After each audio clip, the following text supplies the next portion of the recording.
नमस्कार दोस्तों, स्वागत है आप सभी का हमारे YouTube चैनल ज्ञान कामना पर। दोस्तों, आप सभी के लिए राजस्थान पुलिस से खुशखबरी, एक लेटेस्ट न्यूज है वो लेकर आया हूं।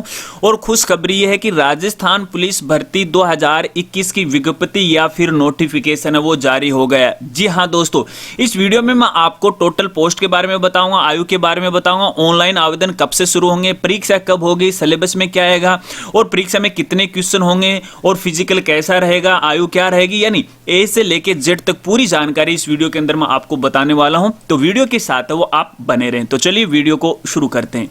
दोस्तों, लंबे अरसे से हमारे युवा साथी एक ही बात का इंतजार कर रहे थे कि आखिरकार राजस्थान पुलिस भर्ती 2021 की विज्ञप्ति या नोटिफिकेशन कब जारी होगा। तो यहाँ पे आप सबका इंतजार है वो खत्म हो गया है, क्योंकि राजस्थान पुलिस के द्वारा 29 अक्टूबर 2021 को राजस्थान पुलिस भर्ती 2021 का नोटिफिकेशन या विज्ञप्ति है वो जारी कर दी है। चलिए बिना देरी करते हुए सीधे मैं आपको नोटिफिकेशन के ऊपर लेकर चलता हूं। तो आप यहां हमारे पीसी की स्क्रीन पे देख सकते हैं जो राजस्थान पुलिस के द्वारा विज्ञप्ति जारी की गई है, उसी को लेकर ही मैं आपको टोटल जो बातें हैं वो मैं आपको यहां पे बताने वाला हूं। क्योंकि यूट्यूब पर काफी सारी फेक जानकारियां मिलती हैं, तो मैं हमारे चैनल पर किसी प्रकार की कोई फेक जानकारी मैं आपको नहीं देना चाहता हूं।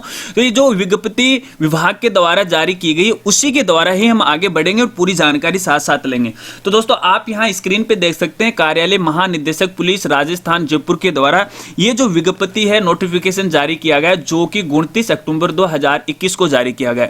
और ये जो आदेश क्रमांक है 2305 आदेश क्रमांक है। दोस्तों, आदेश क्रमांक को आप ध्यान से रखिएगा, याद रखिएगा, क्योंकि इसको लेकर एक खास बात है अभी मैं आपको बताने वाला हूं। इस आदेश क्रमांक के अनुसार जो राजस्थान पुलिस के अंदर जो भर्ती होने वाली है टोटल पदों पर वो रहेगी 4588। लेकिन दोस्तों, इससे पहले एक आदेश आया था 29 अक्टूबर 2021 को। चलिए वो भी मैं आपको यहां पे दिखा देता हूं। आप यहां स्क्रीन पे देखिएगा, देखिए 29 अक्टूबर 2021 को ही आदेश है वो जारी हुआ है और आदेश क्रमांक आप यहां पे देख सकते हो 2300 है। इस आदेश क्रमांक में या फिर इस विज्ञप्ति के अंदर टोटल पदों की जो बात कही गई थी वो थी 4438। लेकिन इसके बाद इसमें संशोधन कर दिया और संशोधन करने के बाद देखिए यहां पे टोटल पद है वो बढ़ा दिए गए हैं और अब जो टोटल पदों पर भर्ती होने वाली है वो 4588 पदों पर भर्ती होने वाली है। तो इसके बारे में अपन डिटेल से बात कर लेते हैं और सबसे पहले अपन बात करते हैं ऑनलाइन आवेदन को लेके कि आवेदन है वो कब से शुरू होंगे। तो दोस्तों, यहाँ पे राजस्थान पुलिस भर्ती के लिए जो ऑनलाइन आवेदन शुरू होंगे वो 10 नवंबर 2021 से लेके 3 दिसंबर 2021 के बीच में होने वाले हैं। अगर यहाँ पे परीक्षा की बात करें तो परीक्षा दोस्तों यहाँ पे संभावित बताई गई है दिसंबर 2021 या जनवरी 2022 में ये परीक्षा वो होने वाली है। हालांकि विभाग के द्वारा अभी तक कोई फिक्स डेट है वो जारी नहीं की गई है, लेकिन दिसंबर या फिर जनवरी में ये परीक्षा होने की संभावना है। और ऑनलाइन आवेदन है दोस्तों SSO ID के द्वारा वो भरे जाएंगे। अगर आपने अभी तक SSO ID नहीं बनाई है तो हमारे चैनल पे विजिट कीजिएगा। मैंने SSO ID बनाने के बारे में पूरी जानकारी दे रखी है, उस वीडियो का लिंक ऊपर आई बटन में, वीडियो के डिस्क्रिप्शन में और वीडियो के लास्ट में वो आपको मिल जाएगा। लेकिन आवेदन केवल और केवल SSO ID के द्वारा ही भरे जाएंगे। चलिए अब यहाँ पे अपन परीक्षा शुल्क की बात कर लेते हैं कि आवेदन फीस क्या रखी गई है विभाग के द्वारा। तो यहाँ पे दोस्तों देखिए, सामान्य जो वर्ग है राजस्थान के क्रीमिलियर श्रेणी के अन्य पिछड़ा वर्ग MBC वर्ग के लिए यहाँ पे 500 रुपए है वो रखे गए। इसके अलावा यहाँ पे आर्थिक पिछड़ा वर्ग, राजस्थान के नॉन क्रीमिलियर श्रेणी के अन्य पिछड़ा वर्ग MBC वर्ग, अनुसूचित जाति जनजाति, शहरिया सामान्य वर्ग, अन्य पिछड़ा वर्ग MBC वर्ग, जिनके परिवार की जो वार्षिक आय है वो 2.5 लाख से कम है, तो ऐसे आवेदकों के लिए यहाँ पे जो फीस रखी गई है वो 400 रुपये फीस रखी गई है। इसके अलावा राजस्थान के अलावा दूसरे राज्य के रहने वाले जो कैंडिडेट हैं उनके लिए यहाँ पे सामान्य वर्ग की जो फीस है 500 रुपये वही यहाँ पर है वो लगने वाली है। चलिए तो अब अपन बात कर लेते हैं टोटल पोस्ट की, यानी कितने पदों पर यह भर्ती होने वाली है। तो दोस्तों, अगर अपन यहाँ पे कांस्टेबल सामान्य या सामान्य क्षेत्र की नॉन TSP GD के लिए अगर बात करें टोटल पोस्ट की, तो देखिए आप यहाँ स्क्रीन पे ध्यान से देखिएगा, जो टोटल पोस्ट रहेंगी वो रहेंगी 3574। इसके अलावा कांस्टेबल पुलिस दूरसंचार सामान्य क्षेत्र की जो नॉन TSP एरिया की जो टोटल पोस्ट रहने वाली हैं वो 154 यहाँ पे रहने वाली हैं। चलिए इसके अलावा कांस्टेबल चालक या फिर ड्राइवर सामान्य क्षेत्र की नॉन TSP एरिया की जो टोटल पोस्ट रहने वाली है वो 55 है वो रहने वाली है। चलिए इसके अलावा यहाँ पे कांस्टेबल सामान्य TSP एरिया क्षेत्र के लिए टोटल जो पोस्ट रहने वाली हैं दोस्तों यहाँ पे 717 पोस्ट हैं वो रहने वाली हैं।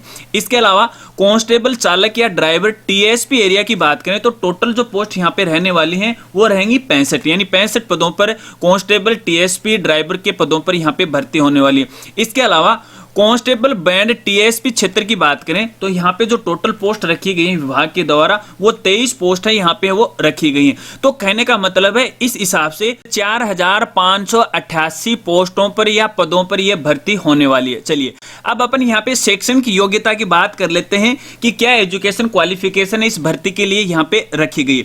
तो दोस्तों यहाँ पे देखिए जिला पुलिस के लिए मान्यता प्राप्त किसी स्कूल या परीक्षा बोर्ड से सीनियर सेकेंडरी या 12वीं कक्षा या समकक्ष परीक्षा में उत्तीर्ण होना जरूरी है।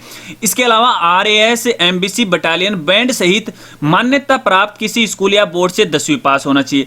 इसके अलावा पुलिस दूर संचार के लिए यहाँ पे किसी भी मान्यता प्राप्त बोर्ड से भौतिक विज्ञान, गणित, कंप्यूटर के साथ विज्ञान में सीनियर सेकेंडरी या फिर 12वीं कक्षा या समकक्ष उत्तीर्ण होना अनिवार्य है। तो कहने का मतलब है 10वीं और 12वीं पास वाले जो कैंडिडेट हैं इस परीक्षा के लिए पात्र हैं वो आवेदन है वो कर सकते हैं। चलिए अब यहाँ पे अपन आयु की बात करते हैं, एज की बात करते हैं कि डिपार्टमेंट के द्वारा क्या एज लिमिट है वो रखी गई है। तो दोस्तों अगर यहाँ पे सामान्य से अगर अपन बात करें तो जिन कैंडिडेट की जो आयु है वो 18 से लेकर 23 वर्ष के बीच में है या 23 वर्ष तक है तो वो इसके लिए पात्र होंगे, लेकिन फिर भी यहाँ पे नियमानुसार आरक्षण है वो दे होगा। चलिए यहाँ पर मैं आपको डिटेल से बताता हूँ कि आपकी जो जन्म तिथि है किस तिथि से पहले की होनी चाहिए और किस तिथि के बाद की वो होनी चाहिए। तो देखिए दोस्तों यहाँ पे जो आयु की गणना की जाएगी, एज की गणना की जाएगी वो 1 जनवरी 2022 को की जाएगी। तो कहने का मतलब है 1 जनवरी 2022 तक आपकी जो एज है वो कंप्लीट है वो होनी चाहिए, ना तो इससे ज्यादा बड़ी होनी चाहिए और ना ही इससे कम है वो होनी चाहिए। चलिए यहाँ पर डिटेल से अगर अपन बात करें, सबसे पहले बात करते हैं सामान्य वर्ग के लिए। तो दोस्तों यहाँ पे देखिए सामान्य वर्ग के लिए जो न्यूनतम आयु जो रखी गई है, जो डेट रखी गई है महिला और पुरुष दोनों के लिए, तो वो 1 जनवरी 2004 है वो रखी गई है। यानी आपकी जो जन्म तिथि है वो 1 जनवरी 2004 के बाद है वो नहीं होनी चाहिए।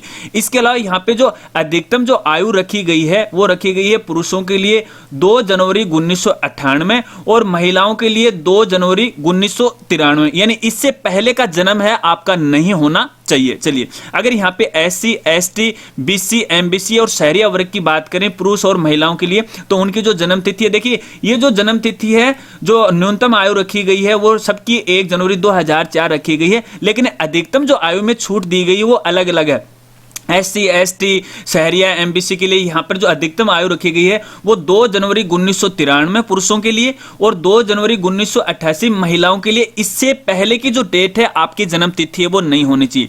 इसके अलावा राज्य सरकार के कर्मचारियों से संबंधित असार्थियों कर्तव्य का पालन करते हुए मारे गए मर्द पुलिस अधिकारियों और कर्मचारियों के आश्रित हैं उनके लिए जो जन्म तिथि यहाँ पे अधिकतम रखी गई है 2 जनवरी 1995 पुरुषों के लिए, 2 जनवरी 1990 महिलाओं के लिए। कहने का मतलब है कि इससे पहले की आपकी डीओबी या जन्म तिथि वो नहीं होनी चाहिए। इसके अलावा भूतपूर्व सैनिकों की बात करें तो इनकी जो न्यूनतम आयु रखी गई है वो 1 जनवरी 2004 रखी गई है और अधिकतम जो आयु रखी गई है पुरुषों के लिए वो 2 जनवरी 1979। इसके अलावा यहाँ पे महिलाओं के लिए जो आयु रखी गई है 2 जनवरी 1979 के बीच में है वो होनी चाहिए, इससे पहले की जन्म तिथि है वो नहीं होनी चाहिए। चलिए ये तो रही कांस्टेबल सामान्य की बात। अब अपन यहाँ पे बात करते हैं कांस्टेबल चालक या ड्राइवर के लिए क्या यहाँ आयु सीमा है वो रखी गई। अगर सामान्य श्रेणी की बात करें दोस्तों तो सामान्य श्रेणी की जो न्यूनतम आयु सभी वर्ग के लिए कांस्टेबल ड्राइवर के लिए तो यहाँ पे 1 जनवरी 2004 है वो रखी गई है, यानी आपका जो जन्म है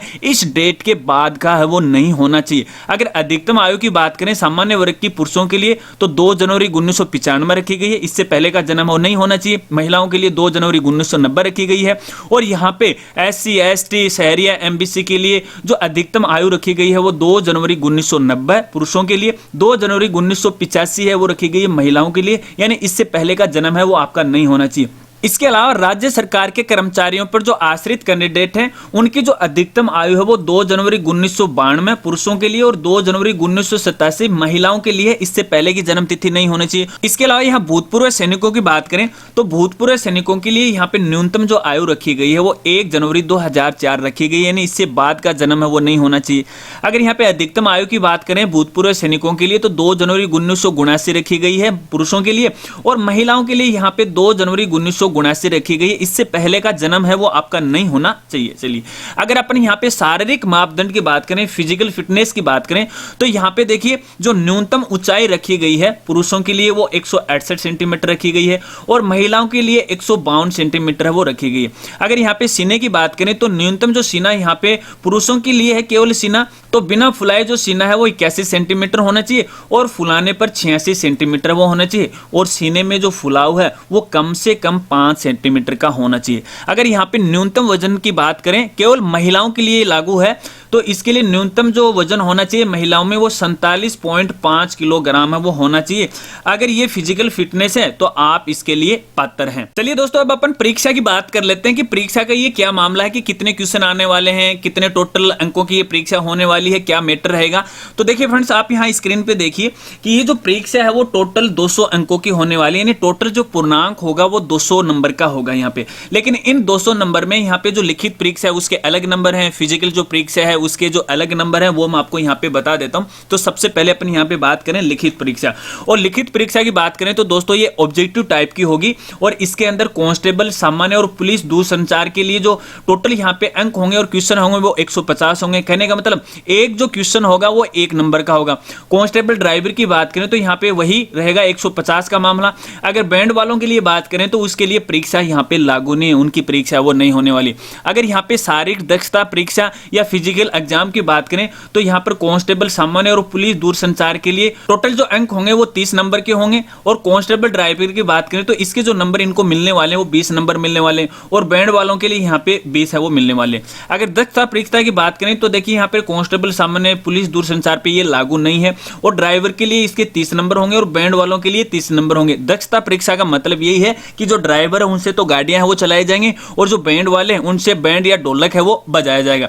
इसके अलावा दोस्तों यहाँ पे देखिए जो एनसीसी, होमगार्ड, पुलिस से संबंधित विषयों में डिप्लोमा उपाधि प्राप्त है तो उनको यहाँ पे देखिए 20 नंबर है वो दिए जाएंगे, केवल कांस्टेबल, सामान्य और पुलिस दूरसंचार के लिए, बाकी इन पे ये लागू नहीं। तो इस तरह से कांस्टेबल, सामान्य, पुलिस दूरसंचार के लिए जो टोटल अंक होंगे वो भी 200 होंगे, और कांस्टेबल चालक के वो भी 200 होंगे। लेकिन बैंड वालों के लिए यहाँ पे केवल 50 अंकों की ये परीक्षा वो होने वाली है। अब देखिए दोस्तों, यहाँ पे मान लीजिए ये परीक्षा होगी और इस परीक्षा के अंदर जो 150 क्वेश्चन आएंगे, 150 क्वेश्चन का जो समय रहेगा यहाँ पे 2 घंटे का रहने वाला है, और नेगेटिव मार्किंग है वो भी होगी। यहाँ पे 25% है, प्रत्येक अंक की जो नेगेटिव मार्किंग है वो काटी जाएगी। और इसके अलावा यहाँ पे देखिए दोस्तों, बात करें अपन ये जो सिलेबस है कि सिलेबस के अंदर क्या क्या आएगा और कौन से सिलेबस के कितने क्वेश्चन आएंगे, तो आप यहाँ स्क्रीन पे देखिए, मैं थोड़ा सा ऊपर है वो कर लेता हूँ। तो देखिए यहाँ पे जो विवेचना, तार्किक योग्यता यानी मेंटल एबिलिटी है, कंप्यूटर का सामान्य ज्ञान है, इसके 60 क्वेश्चन आएंगे, ठीक है, और 60 ही नंबर का होगा। इसके अलावा सामान्य ज्ञान है, सामान्य विज्ञान है, सामाजिक विज्ञान है, समसामयिक यानी करंट अफेयर है,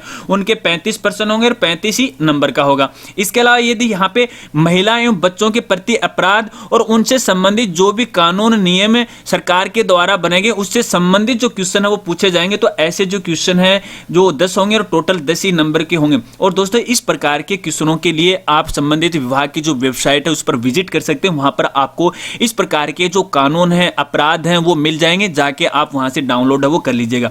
इसके अलावा दोस्तों, यहाँ पे अगला जो चौथा पार्ट होगा वो राजस्थान से संबंधित होगा, जिसके अंदर राजस्थान के इतिहास, संस्कृति, कला, भूगोल, राजनीति, आर्थिक स्थिति के बारे में पूछा जाएगा। टोटल क्वेश्चन होंगे 45 और नंबर होंगे 45। कुल मिला के कहने का मतलब है जो ऑब्जेक्टिव टाइप की जो परीक्षा होगी उसके अंदर टोटल के जो क्वेश्चन होंगे वो 150 होंगे, और पूर्णांक भी दोस्तों यहाँ पे 150 होने वाले। अब दोस्तों, अगर इस लिखित परीक्षा की अपन बात करें तो यहाँ पे जो मिनिमम मार्क्स रखे गए हैं पास होने के लिए, तो यहाँ पे देखिए जो सामान्य वर्ग है, आर्थिक पिछड़ा वर्ग है, अन्य पिछड़ा वर्ग है, उनके लिए कम से कम 40% अंक प्राप्त होने जरूरी है, तो ही वो पास किया जाएगा। इसके अलावा SC ST वाले कैंडिडेट की बात करें तो उनके लिए यहाँ पे 36% प्राप्तांक है वो रखे गए हैं। अगर इतने नंबर वो प्राप्त कर लेते हैं तो वो पास हो जाते हैं और उनको फिजिकल के लिए आगे है वो बुला लेते हैं। अब दोस्तों, अगर अपने यहाँ पे फिजिकल की बात करें तो देखिए यहाँ पे फिजिकल को आपको मैं दिखा देता हूँ। तो देखिए यहाँ पे कांस्टेबल, सामान्य और दूर संचार के लिए यहाँ पे पुरुषों के लिए जो दौड़ होगी वो 25 मिनट की होगी। दोस्तों, यहाँ पे ये जो दौड़ होने वाली वो 5 किलोमीटर की दौड़ है वो होने वाली है, और इस 5 किलोमीटर दौड़ को आपको 25 मिनट में वो पूरा करना है। महिलाओं को इनको 35 मिनट में पूरा करना है, और भूतपूर्व जो सैनिक है इनको 30 मिनट में पूरा करना है। और डाइबल सब प्लान क्षेत्र के अनुसूचित जाति और जनजाति के लिए ये 30 मिनट है वो रखेगी, और इसके आपको 30 अंक है वो मिलने वाले। अगर कांस्टेबल, ड्राइवर और बैंड बाजे वालों के लिए बात करें तो तो 5 किलोमीटर की जो दूरी है वो 25 मिनट में पूरी करनी होगी, महिलाओं के लिए 35 मिनट में, भूतपूर्व सैनिकों के लिए 30 मिनट में, और यहाँ पे ट्राइबल सब प्लान क्षेत्र अनुसूचित जाति और जनजाति के लिए 30 मिनट में पूरी करनी होगी। और इनका जो अंक आपको प्राप्त होने वाले हैं वो टोटल 20 अंक है वो आपको यहाँ पे प्राप्त होने वाले हैं। चलिए दोस्तों बात कर लेते हैं, अगर आपके पास एनसीसी या होमगार्ड का सर्टिफिकेट है तो उसके आपको कितने अंक हैं मिलने वाले हैं। तो आप यहाँ पे देखिए, यदि आपके पास एनसीसी का सी प्रमाण पत्र है तो सी प्रमाण पत्र का आपको 10 अंक है वो मिलने वाले हैं, बी प्रमाण पत्र के 8 मिलेंगे और ए प्रमाण पत्र के 6 मिलेंगे। इसके अलावा यदि आप होमगार्ड में सेवा दी है तो इसके अंदर होमगार्ड में न्यूनतम 3 वर्ष तक की सेवा अगर आपने दी है तो आपको 10 अंक मिलेंगे, 2 वर्ष के लिए 8 और 1 वर्ष के लिए 6 अंक आपको मिलने वाले हैं। इसके अलावा पुलिस से संबंधित किसी भी विषयों में यदि आपके पास कोई डिप्लोमा है या उपाधि है तो उसके भी आपको अलग से अंक वो दिए जाएंगे। यहाँ पर एमए, एमएससी, क्रिमिनोलॉजी, साइबर सुरक्षा या इससे संबंधित अगर आपके पास कोई डिप्लोमा या उपाधि है तो आपको 10 अंक दिए जाएंगे। इसके अलावा सिक्योरिटी मैनेजमेंट व सोशल साइंस, पुलिस प्रशासन या कानून के रूप में कोई डिप्लोमा है तो आपको यहाँ पे 8 नंबर दिए जाएंगे।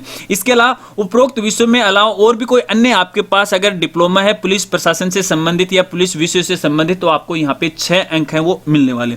तो कहने का मतलब यहाँ पर कैंडिडेट को एनसीसी या होमगार्ड या फिर अन्य जो पुलिस डिप्लोमा है उनको यहाँ पे एक्स्ट्रा जो बेनिफिट है वो मिल जाता है। तो दोस्तों ये है राजस्थान पुलिस भर्ती 2021 की संपूर्ण जानकारी, शायद आप समझ गए होंगे। इसके अलावा यदि आपको इस भर्ती को लेकर अगर और भी कोई क्वेश्चन है तो आप वीडियो के नीचे कमेंट है वो कर सकते हैं, मैं आपकी पूरी हेल्प करने की कोशिश करूंगा। और दोस्तों अगर आपको वीडियो और जानकारी अच्छी लगी तो यार वीडियो को लाइक करना और इस वीडियो को ज्यादा से ज्यादा है वो शेयर करना। और दोस्तों वीडियो में चलते चलते आपको जानकारी दूंगा, अगर आपने अभी तक हमारे फेसबुक पेज को फॉलो नहीं किया है राजगुरु जी को तो आप फेसबुक पेज को फॉलो कर लीजिएगा, क्योंकि यहां पर भी मैं आपको जॉब से संबंधित जो जानकारियां हैं वो समय समय पे वो देता रहता हूं, तो जाके फॉलो कर लीजिएगा। और ट्विटर पे भी मुझे फॉलो कर लीजिएगा और हमारे ट्विटर की जो आईडी है वो राजगुरु जी, यहां पर भी मैं आपको संबंधित जानकारियां हैं वो समय समय पे वो देता रहता हूं।